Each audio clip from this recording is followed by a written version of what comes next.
Next up, we have Oregon AFL-CIO President Tom Chamberlin.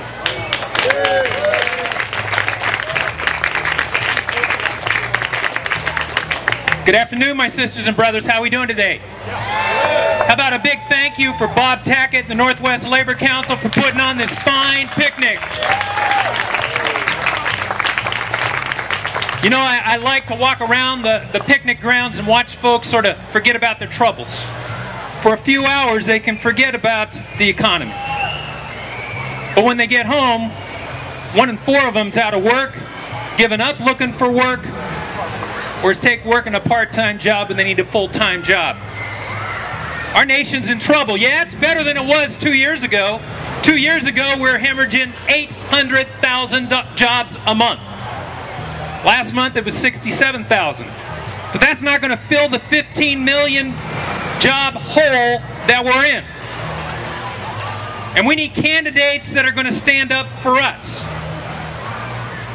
You know, what strikes me funny, my brothers and sisters, is that when they talk about tax cuts for the rich and powerful, $3.8 trillion over 10 years, an extension of what Bush gave away to billionaires and millionaires, that's all about stimulating the economy.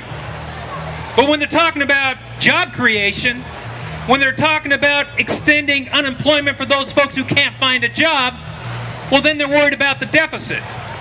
I don't know about you, but I'm tired of the party of no.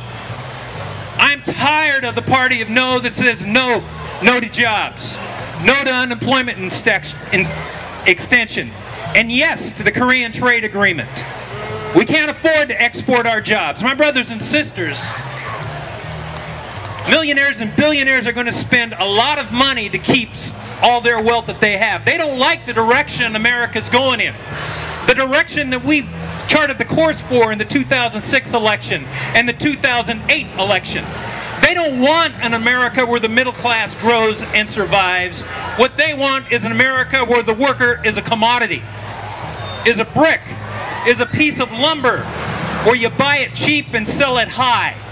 They don't care about the food on your table or the clothes on your back or the education of your children. That's what this election's about, and they're spending money because they don't want you to vote. They don't want you to get in this election because if you do, we win. And there's no election as important as the election we have for governor of this state.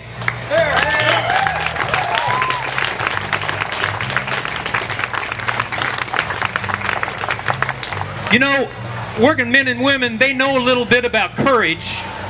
They know it takes courage to get up every day and go to work, whether the sun is shining, or it's cold, or in Oregon, it's raining sideways. They know that courage is that single parent who's trying to get health care for their 6th child. They know it takes courage for that worker to go out day after day trying to find a job that just isn't there. I'll tell you what courage isn't. Courage isn't calling Bob Tackett at the Northwest Labor Council and saying, "My name's Chris Dudley, I represent the campaign, and I'd like to come to your picnic today." Well, Bob Tackett said, "You are welcome to come. But if you're going to come, you're going to have to debate John Kitzhaber."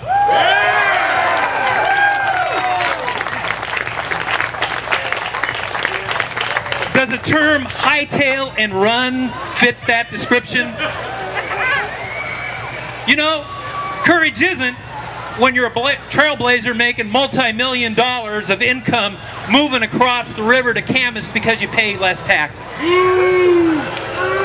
You know, I don't know about you, but I want a governor who knows what it's about to work for a living, who's displayed their own form of courage, who's worked as an emergency room doc and saved folks' lives. That takes courage. Or walk the halls of the Oregon legislature as a senator, a president, and as governor, and pass job bills and health care bills and put this state back on track. My brothers and sisters, I don't know about you, but I want a governor who stands up and doesn't back down. We are labor people. We don't respect cowards.